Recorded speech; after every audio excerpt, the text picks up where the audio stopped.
सूरज गुरूब होने को था तो कीर आज अपने गेमिंग जोन नहीं गया था। घर में ऐसे हंगामी हालात चल रहे थे कि इसे बाहर जाने के बारे में सोचने का होश ही नहीं था।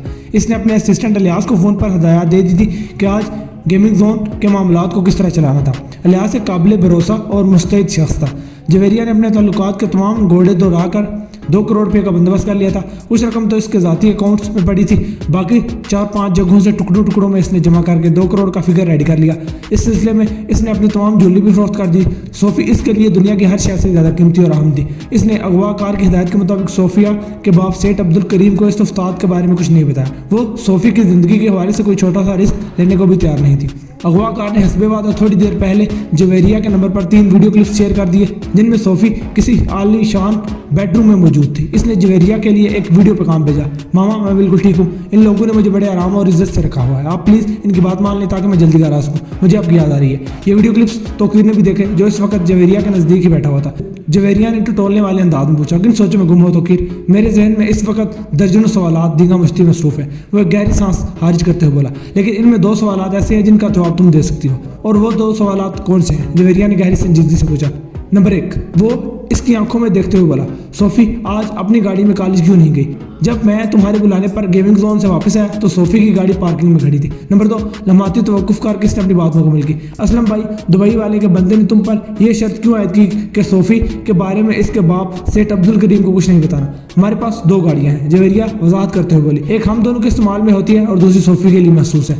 तुम आज सुबह जल्दी गेमिंग जोन चले गए थे और मुझे एक ज़रूरी काम से कहीं जाना था, इसलिए मैंने सोफ़ी से कहा कि वो अपनी गाड़ी छोड़ जाए, बाहर से सवारी पकड़कर अपने स्कूल चली जाए, इसलिए तुम्हें इसकी गाड़ी पार्किंग में खड़ी नज़र आ रही है। मैं घर से निकलने वाली थी कि असलम भाई दुबई वाले के इस बंदे का फ़ोन आ गया। इसके बाद मुझे कहीं जाने का होश ही नहीं रहा। बाकी जहाँ तक तुम्हारे दूसरे सवाल का ताल्लुक है तो वो सांस संवार करते हुए बोली, इस मनहूस अगवाकार ने जो भी कहा वो तुमने भी सुना, यही बातें इसने सुबह भी की। मैं खुद भी नहीं समझ पाई हूँ कि इसने अब्दुल करीम को आगाह करने से क्यों मना किया है। हालांकि अगर सेठ करीम को अपनी बेटी के अगवा की खबर हो जाए तो मुझे दर दर से भीख मांगकर 2 करोड़ रुपए पूरे ना करने पड़े। सेठ करीम सोफ़ी की वापसी के लिए फ़ौरन रकम का बंदोबस्त कर देता। जो बात तुम्हारी समझ में जगह नहीं बना सकी इसे मैं अब भी समझ चुका हूँ। तोकीर ने मानी है अंदाज में कहा, इसका मतलब क्या हुआ? वो उलझा नजरों से तकने लगी। अगर मैं गलत नहीं और मुझे यकीन है कि मैं दुरुस्त समझ में सोच रहा हूँ। तोकीर ने ड्रामाई अंदाज इख्तियार करते हुए कहा, इस घिनौने खेल के पीछे सेठ करीम का ही हाथ है। वो ऐसा क्यों करेगा? जवेरिया के मुंह से बेसाख्ता निकला, तुमने खुला लेते वक्त इसे अदालत में घसीटा था।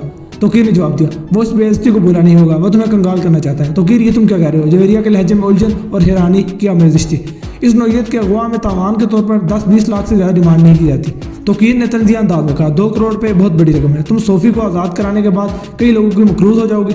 मेरे मकरूज़ हो जाने की बात तो दुरुस्त है, वो उस बात में गर्दन हिलाते हुए बोले, और मुझे इसकी कतन परवाह भी नहीं। इस वक्त सोफ़ी को अगवाकारों के चुंगल से आज़ाद करवाना ही मेरे लिए मुकद्दस है। वैसे मेरा दिमाग तुम्हारी इस राय को तस्लीम करने के लिए तैयार नहीं कि सेठ करीम मुझे मुफलिस और नादार बनाने के लिए इस किस्म की घटिया चाल चल सकता है। वो तो हर माह पाबंदी से सोफ़ी के अकाउंट में एक हैंडसम अमाउंट डाल रहा है और ये कीमती अपार्टमेंट भी इसी ने सोफ़ी को गिफ्ट किया है। मैंने सोफ़ी को नहीं तुम्हें कंगाल करने की बात की है। वो एक लफ्ज़ पर जोर देते हुए बोला, ये 2 करोड़ रुपये का भारी अमाउंट सोफ़ी नहीं तुम अदा करने जा रही हो और उसके बाद सोफ़ी नहीं तुम मकरूज़ होने वाली हो। मेरी बात को समझने की कोशिश करो जवेरिया।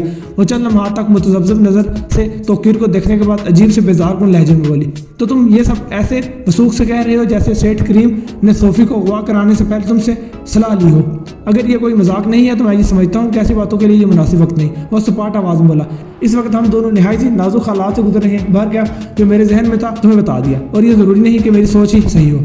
कबल इसके जवेरिया इसकी हफ्की भरी वजाहत के जवाब में कुछ कहती। इसके फ़ोन की घंटी बजी। डिस्प्ले पर दिखाई देने वाला नंबर अननोन था। जवेरिया ने सोचते हुए कॉल पिक कर ली कि वो अगवाकार का फ़ोन होगा। जवेरिया का अंदाज़ा दुरुस्त साबित हुआ। दूसरी जानब असलम भाई दुबई वाले का ही बंदा था। जवेरिया के हेलो कहने के जवाब में इसने इस्तफसार किया, बेटी की वीडियो देख ली तुमने? उम्मीद है तुम्हारी तसल्ली हो गई होगी। हाँ, जवेरिया ने जवाब दिया, तुम्हारा शुक्रिया। मेरे काम का क्या हुआ? इसने मुतदिल अंदाज में पूछा। अगवाकार की कॉल अटेंड करते ही जवेरिया ने फ़ोन को स्पीकर पर डाल दिया ताकि उन दोनों में होने वाली गुफ्तगू तोकीर भी सुन सके। मैंने 3-4 घंटों में रकम का बंदोबस्त कर लिया है, जवेरिया ने बताया। अगर 10 रुपये वाले नोट के भी 3-4 टुकड़े कर दिए जाए तो इसे चलाना मुश्किल होता है। इस बंदे ने तंजिया अंदाज में कहा, कजा कि ये 2 करोड़ रुपये, मेरा मतलब ये नहीं था। जवेरिया जल्दी से वजाहत करते हुए बोली, मैं तुम्हें ये बताना चाह रही थी कि 2 करोड़ रुपये एक जगह पर नहीं है। तुम तावान की रकम कहाँ वसूल करना चाहोगे? तोकीर ने अगवाकार से सवाल किया। अरे यार, ये गधे का बच्चा बार बार डेंचू डेंचू क्यों करना शुरू कर देता है? अगवाकार ने बरहमी भरे अंदाज में कहा, अगर इस चिरकुट ने अपनी बकबक बंद नहीं की तो मजबूरन मुझे ये डील कैंसिल करना पड़ेगी। और फिर वो जवेरिया से बोला, इस हच्चर को बताओ कि कैश हैंडलिंग और कैश पेमेंट का दौर गुजर चुका, आजकल ये सारा काम ई ट्रांसफर से होता है। तुम गुस्सा नहीं करो जवेरिया स्पीकर फोन ऑफ करते हुए लजाहत भरे लहजे में बोली। मैं तोकीर को समझा दूंगी, अब ये हमारे बीच नहीं बोलेगा। इसके लिए बल्कि तुम्हारे लिए यही बेहतर होगा कि हमारे दरमियान कोई मुदाखलत कार मौजूद ना रहे। और वो दो टोक अंदाज में बोला, वरना भयानक नतीजे की जिम्मेदार तुम खुद होगी। ठीक है, मैं समझ गई, जवेरिया ने ठहरे हुए लहजे में कहा। फिर पूछा, तुम ऑनलाइन पेमेंट चाहते हो? बिल्कुल, इसने मुझसर मगर ठोस जवाब दिया। रात 10 बजे तक ये मुमकिन हो जाएगा। जवेरिया ने बड़े एतमाद से कहा, मैं इधर उधर पड़ी हुई अमाउंट्स को अपने अकाउंट में ट्रांसफर कर रही हूँ। वेरी गुड, वो सराहते हुए अंदाज में बोला। लेकिन इससे पहले तुम मेरे 2 सवाल के बिल्कुल ठीक ठीक जवाब दोगे। पूछो। वो गहरी संजीदगी से बोला, क्या पूछना चाहती हो? नंबर 1, जवेरिया ने पूछा, फंड ट्रांसफर होने के कितनी देर बाद तुम सोफिया को मेरे हवाले करोगे? ज्यादा से ज्यादा 10 मिनट, इसने कती लहजे में कहा। इसका मतलब यह हुआ कि सोफिया को मुझसे ज्यादा फासले पर नहीं रखा गया। क्या ये तुम्हारा दूसरा सवाल है? अगवाकार ने स्पॉट आवाज में इस्तफसार किया। नहीं। जवेरिया गड़बड़ा गई, फिर जल्दी से बोली, ये तो बस मैंने अपने अंदाजे की तस्दीक के लिए पूछा था। बेहतर होगा कि तुम अपने मकसद पर फोकस करो। और तंबीह करने वाले अंदाज में बोला, इधर उधर की फजूल बातों में दिमाग और वक्त खराब करने की बजाय तुम्हें जल्दी से दूसरा सवाल करना चाहिए। क्या तुम या तुम्हारा असलम भाई इस बात की गारंटी देगा कि जवेरिया ने ठहरे लहजे में दरियाफ्त किया कि आइंदा मेरी बेटी के साथ ऐसा हादसा पेश नहीं आएगा? असलम भाई दुबई वाले की तरफ से तो लाइफ टाइम की गारंटी है, इसने ठोस अंदाज में जवाब दिया। हम कभी तुम्हारे किसी मामले में नहीं कूदेंगे। इस शहर के बाकी जराइम पेशा अफराद के बारे में हम कुछ नहीं कह सकते। जवेरिया एक गहरी सांस लेकर आएगी। तो फिर मैं फंड ट्रांसफर करने के लिए कितने बजे रब्ता करके तुम्हें अपना अकाउंट नंबर बताऊँ? अगवा खान ने जज्बात से आ रही लहजे में कहा। ठीक 11 बजे रात, जवेरिया ने जवाब दिया। ओके की आवाज़ के साथ अगवा खान ने रब्ता मौकूफ कर दिया। जवेरिया ने सेलफोन को चार्ज पर लगा दिया और अपना लैपटॉप खोलकर बैठ गई। बकौल किसे इन लम्हात में वो वक्त कम और मुकाबला साथ ऐसी ही सूरत हाल से दो चार थी।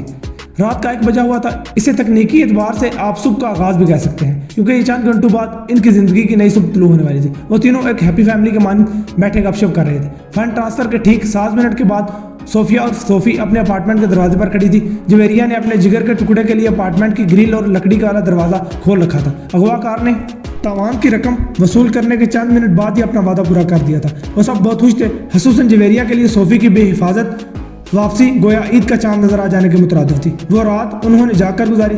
ताम ये रुत जगह अपने अंदर मुसरत और इत्मीनान का खजाना लिए हुए था। ऐसा महसूस होता था कि इन तीनों ने अपनी अपनी पोजीशन पर खेलते हुए किसी आसाब शिकन खेल में नुमाया कामयाबी हासिल कर ली हो। आइंदा रोज से जिंदगी मामूल पर आ गई। असलम भाई दुबई वाले के बारे में एक बात मशहूर थी कि इसकी जुबान से जो निकल गया, फिर इसकी चाहे गर्दन कट जाए, वो अपनी कही हुई बात से पीछे नहीं फिरता।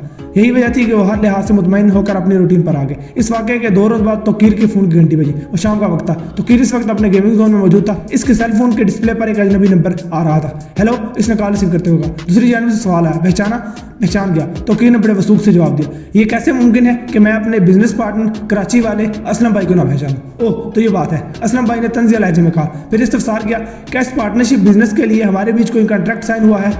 भाई ऐसे कामों के लिए कॉन्ट्रैक्ट या एग्रीमेंट थोड़ी ही तैयार किए जाते हैं। तोकीर ने बेपरवाही से कहा, इस दुनिया में तो सिर्फ जुबान चलती है। लोकल असलम भाई ने एक लफ्ज़ पर जोर देते हुए कारदार आवाज में कहा, और जुबान मर्द की होती है, जबकि तुम मेरी निगाह में खिजड़े हो। ये क्या कह रहे हो भाई? तोकीर ने हफ्की भरे लहजे में कमजोर सा एहतजाज किया।